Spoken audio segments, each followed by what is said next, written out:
it is a tale as old as time, set in a world of pure imagination. And this week we're invited to go back to the beginning as Timothée Chalamet follows in some very famous footsteps as he takes us back to the beginning of the one, the only, Willy Wonka. It's a tale we know well, whether from the original Roald Dahl books or from its two big screen adaptations. Little surprises around every corner, but nothing dangerous. Now we're learning how Willy came to be Wonka. You see, I'm something of a magician. Prepare to be amazed. I'll tell you, Pop. This young Willy Wonka is different than the Willy Wonka from both prior versions that I love. But those versions of Willy Wonka are the Willy we know from the Roald Dahl books, where he's had decades of success. He's a little fried. The synapses in his brains are a little twisted, and he's giving away his factory for one reason or another. This Willy Wonka is the ambitious young chocolatier who hasn't made it yet, who's full of ambition, full of joy, full of a hat full of dreams, but isn't quite where he wants to be yet. The best chocolate in the world. Ooh. The message of Wonka is to never give up on your dreams, and it's meant sincerely and heartfelt. It's not some tired Hollywood idea that we're trying to sell you. Timothée Chalamet has stepped into the very famous shoes of the quirky chocolatier, and he's got a cast of very famous faces alongside him. So you're the funny little man who's been following me. I will have you know that I am a perfectly respectable size for an Oompa Loompa. An Oompa what now? We're gonna cross Hugh Grant, Olivia Coleman, and Rowan Atkinson was like seeing like the British all-stars on set every day.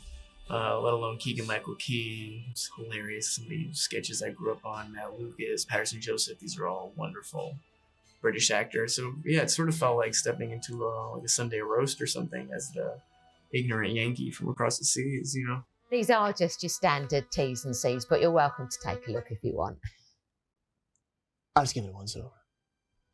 Going toe-to-toe with Timothée is one of the villains of the piece, Olivia Coleman, who had a very sweet reason for jumping on board.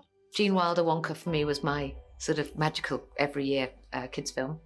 And I wanted to be in something that my youngest would really enjoy. In fact, not just youngest, all of them. You know, it's a proper, sumptuous, I wanted to be in it, and I love playing a baddie. He's good. Too good. And anyone can afford them. Even The poor?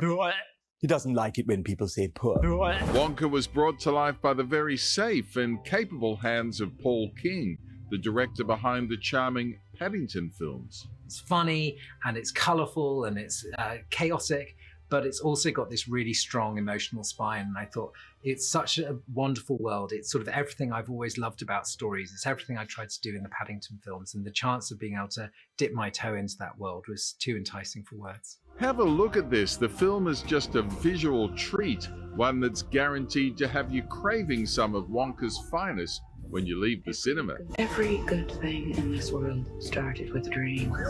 And if you're wondering how much of the chocolate on set was actually real, well, the answer may surprise you. This incredible chocolatier, she wanted to make sure that it was, I think they probably said you only need to do a few hero chocolates. She went, no, it must all taste good. And she made these incredible, and sure enough, she's right. I tried something that was beautiful and it was a salted caramel, and there were, you know, I don't know how she did it. I guess it's time to change the world. Oh, what a tasty treat it is to Wonka. Hit cinemas tomorrow.